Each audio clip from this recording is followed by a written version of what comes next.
الحمدللہ الحمدللہ وحدہ والصلاة والسلام علی من لا نبی بعد اما بعد اعوذ باللہ من الشیطان الرجیم بسم اللہ الرحمن الرحیم قال اللہ تبارک وتعالی عز وجل فی محکم کتابہ المبین القرآن الحکیم بسم اللہ الرحمن الرحیم یوم لا ينفع مال ولا بنون الا من آتى اللہ بقلب سلیم صدق اللہ العظیم وصدق رسولہ النبی الکریم ونحن علی ذلک لمن الشاہدین والشاکرین والحمدللہ رب العالمین۔ سب سے پہلے تو جتنے بھی حاضرین ہیں، جتنے بھی ناظرین ہیں، ان سب کو سلام ہو میرا، کیونکہ یہاں پر یہ جو نشست ہے یہ پیورلی ایک علمی نشست ہے، کیونکہ یہ جو کورس ہے ہست و نیست کا، اس کے سلسلے میں حکمت کا باب ہم نے کھولنا ہے، اور اس کے تناظر میں میرے خیال میں یہ مناسب تھا کہ پہلے ہم تصوف کو ذرا سمجھ لیں اور اس کے بعد ہم حکمت کی طرف جائیں۔ اور کیونکہ آڈینس جو میری ہے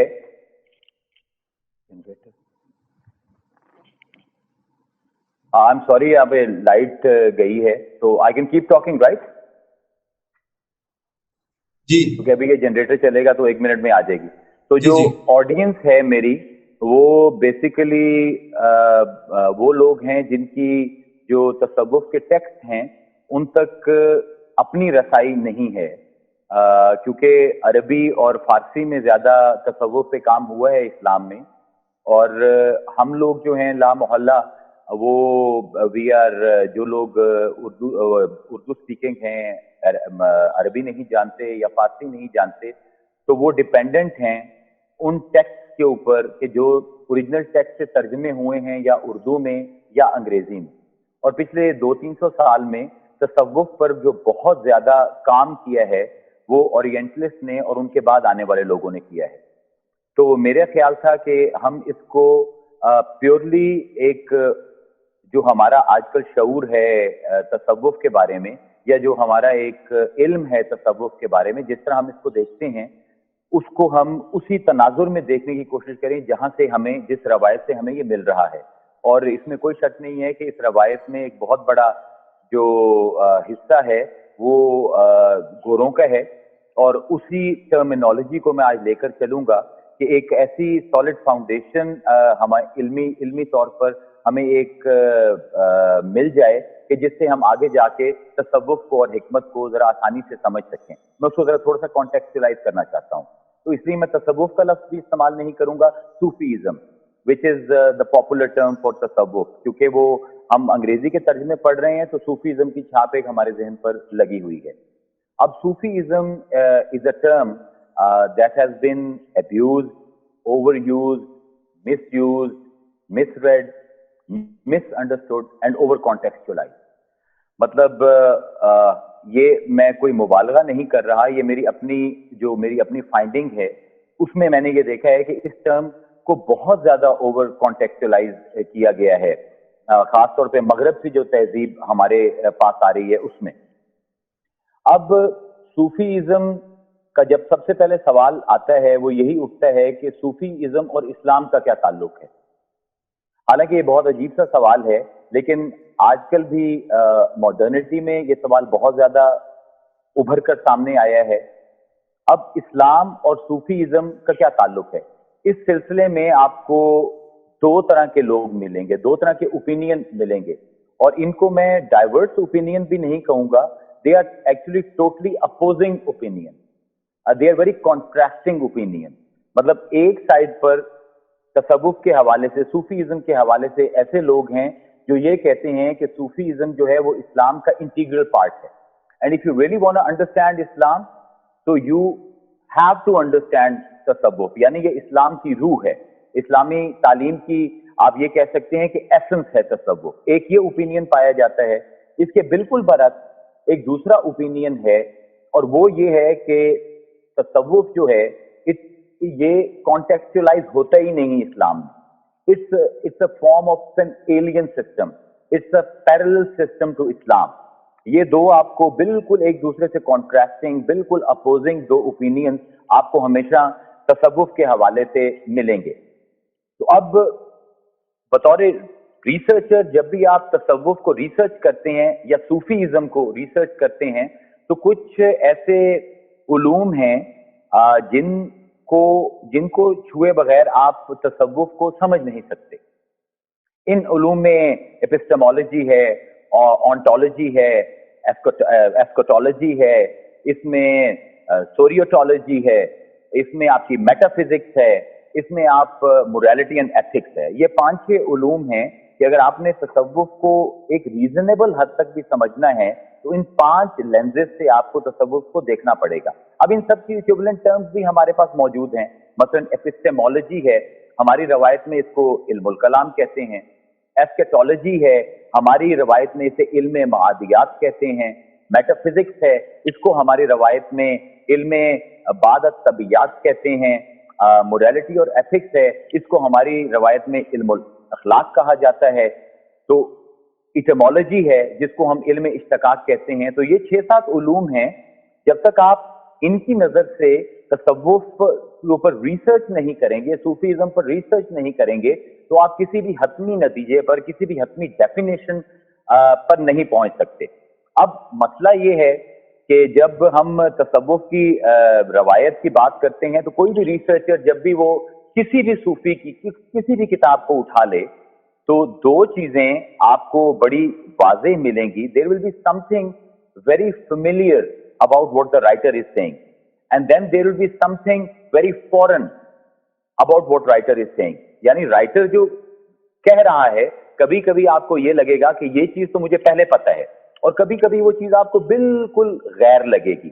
اور اس کی وجہ رائٹر نہیں ہے، اس کی وجہ ہمارا کلچرل اور ہمارا انٹلیکچوئل کانٹیکسٹ ہے. اسی طرح جب ہم کہتے ہیں کہ تصوف کو ہم ایپسٹمولوجی، آنٹولوجی، ایسکیٹولوجی، سوٹیریولوجی اور میٹا فزکس اور ایتھکس اور آنٹولوجی کے لینس سے دیکھنا چاہ رہے ہیں، تو یہ ہر ٹرم اپنے ساتھ ایک باعث لے کر آ رہی. تو ہم آج کوشش کریں گے کہ اس باعث کو ہائی لائٹ کریں اور ہم سمجھیں کہ ہمیں آج تک صوفی ازم کی کوئی ایک کانکریٹ ڈیفینیشن کیوں نہیں مل رہی. تو یہ اب اس میں سب سے پہلے جو میں کہہ رہا ہوں کہ ایک آپ کو فیملیرٹی محسوس ہوگی جب بھی آپ صوفیاء کی کتابیں پڑھیں گے، اور ایک آپ کو ایک بالکل فوراً ایک بالکل غیر ایلیمنٹ ملے گا. اور جو اورینٹلسٹ تھے جنہوں نے کام شروع کیا تھا صوفیزم پر، ان کو بھی ایگزیکٹلی انہی 2 چیزوں کا سامنا کرنا پڑا. تو جب ان کو فیملیئر چیزیں نظر آئیں صوفیزم میں جو ان کی روایت میں موجود تھیں، تو انہوں نے ایک بغیر کسی دلیل کے یہ کہنا شروع کر دیا کہ صوفیزم جو ہے it's a mix, it's a caricature of Hindu فلسفی، of Zoroastrianism, of Christian and Jewish Gnosticism, کہ یہ ان سب کو ملا کر ایک ملغوبہ جو تیار ہوا ہے اس کو صوفیزم کہتے ہیں.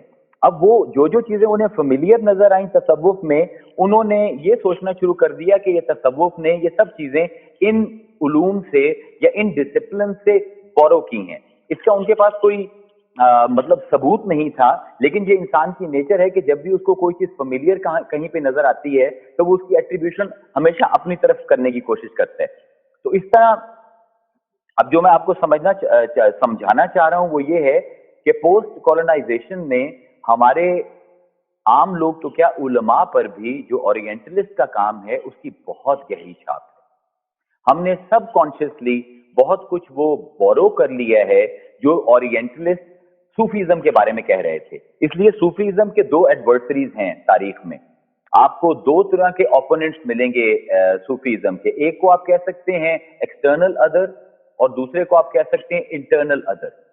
ایکسٹرنل ادر تو ظاہر غیر مسلم ہوں گے، چاہے وہ اورینٹلسٹ کی شکل میں ہوں یا آج کل بھی ہوں. کوئی بھی آدمی جب صوفیزم کے اوپر کام کرے گا تو وہ ایکسٹرنل ادر ہے صوفیزم کا، کیونکہ وہ صوفی روایت میں سے نہیں آ رہا. اور دوسرا یہ ہے کہ انٹرنل ادر بہت ہیں. مطلب ایک تو غیر مخالف ہیں تصوف کے، پھر جو خود مسلمان ہیں ان میں بھی ایک بہت بڑی تعداد جو ہے وہ تصوف کے خلاف ہے. اور کمال کی بات یہ ہے کہ ان کو شاید خود بھی اس چیز کا اندازہ نہیں کہ جو الزامات تصوف پر اورینٹلسٹ لگا رہے تھے، غیر مسلم لگا رہے تھے، ایگزیکٹلی وہی الزامات یہ لوگ بھی ریپیٹ کری جا رہے ہیں. دیر از نتھنگ نیو. جب ہم 1 گھنٹے میں انشاءاللہ اس سارے اورینٹلزم کو ہم اس کی ہسٹریز میں سے گزر جائیں گے تو ہمیں سمجھ آئے گا کہ بہت سی باتیں جو آج مسجد کے ممبر سے ہو رہی ہیں یہ ایگزیکٹلی وہی باتیں ہیں جو اورینٹلسٹ اپنی کتابوں میں لکھ رہے تھے. اب پرابلم جو صوفیزم کی ہے جو میں آپ سے کہہ رہا ہوں کہ اٹ ہیز بین میسیولی اوور کانٹیکچولائز، کہ جو بھی چیز فیملیئر ملی لوگوں نے کہا یہ تصوف نے ہم سے لی ہے، اور جو بھی غیر چیز ملی اس کو انہوں نے ریجیکٹ کر دیا. اس لیے جب ہمارے اپنے لوگوں نے بھی تصوف کو دیکھا ہے تو اسلام اور تصوف یا اسلام اور صوفیزم کے درمیان جب انہوں نے تقابل کیا ہے تو ان کو لگا ہے کہ بہت سی چیزیں تصوف میں ایسی ہیں جن کی پیراڈائم اسلامک نہیں ہے، یعنی یہ غیر اسلام سے یا اسلام کی ادر کسی اور سسٹم سے یہ چیزیں بورو کی ہوئی ہیں. تو سب سے پہلے تو بات یہ ہے، یہ سمجھنے کی بات ہے کہ کوئی بھی بات چاہے کوئی صوفی کرے، چاہے کوئی مولانا صاحب کریں، چاہے کوئی اور دانشور کرے، اگر اس چیز کو قرآن اور حدیث سے بیکنگ مل جائے تو کوئی ایسا شہزور نہیں پیدا ہوا. آپ جتنا مرضی چیختے رہیں، چلاتے رہیں، جتنا مرضی شور مچائیں، اگر اس چیز کو قرآن اور حدیث سے دلیل مل گئی ہے تو وہ چیز ہمیشہ اسلامک پیراڈائم میں ہی ہوگی. وہ آپ یہ نہیں کہہ سکتے کہ یہ باہر سے کہیں سے بورو کی جا رہی ہے. اب اورینٹلزم میں صوفیزم کے ساتھ جو مسائل ہوئے وہ بیسیکلی اس کو مطلب علمی میدان میں اس کو کلچرل ٹرانسفرنس کہتے ہیں یا کلچرل ٹرانسلیشن کہتے ہیں. کلچرل ٹرانسلیشن کیا ہے کہ جو میرا اپنا انٹلیکچوئل حال ہے یا جو میری اپنی سوسائٹی کی میری کلچرل اپ برنگنگ ہے اور میری پرورش ہے، میں اس نظر سے کسی سسٹم کو دیکھوں. جب میں یہ کروں گا تو میں اوور کانٹیکچولائز کر دوں گا، میں اس سسٹم کو ویسے نہیں سمجھوں گا کہ جیسے وہ سسٹم اپنے آپ کو سمجھانا چاہ رہا ہے، بلکہ میں اپنی ایک بائس لے کے اس سسٹم کے اندر گھسوں گا. اور یہ اورینٹلسٹ کی ہسٹری میں آپ کو بڑا واضح ملے گا. جو میں کہہ رہا ہوں کہ ہم آج کل کی علماء بھی جب کہتے ہیں کہ تصوف جو ہے ایک پیرلل سسٹم ہے اسلام کا اور it's a later development in اسلام اور it's something alien to اسلام، یہ وہ کیوں کہتے ہیں؟ تو اس کے پیچھے آپ کو 17th سینچری سے 20th سینچری تک اورینٹلزم کی تھوڑی سی تاریخ جو ہے اس کو ہلکا سا ہم ٹچ کریں گے، تفصیل میں نہیں جائیں گے.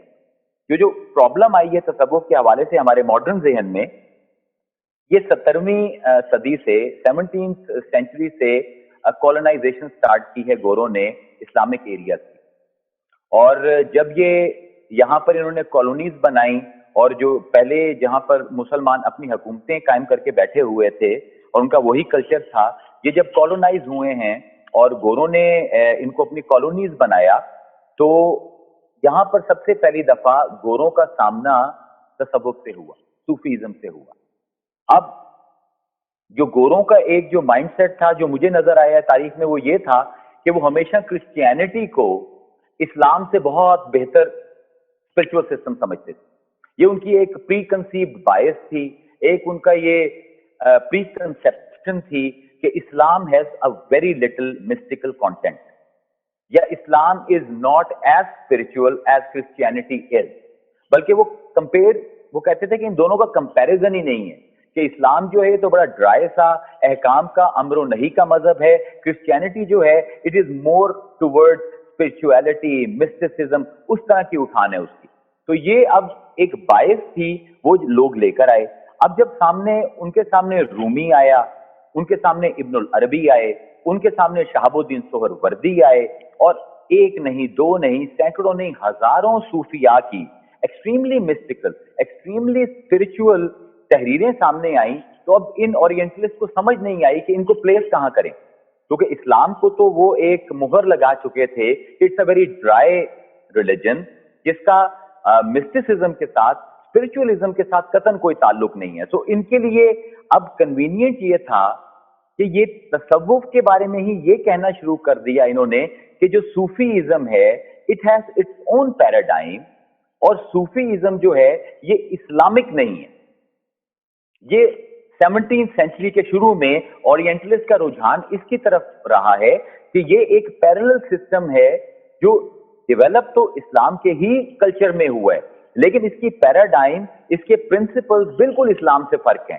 تو بنیادی طور پر ان اورینٹلسٹ نے یہ ثابت کرنے کی کوشش کی کہ اسلام کوئی اور چیز ہے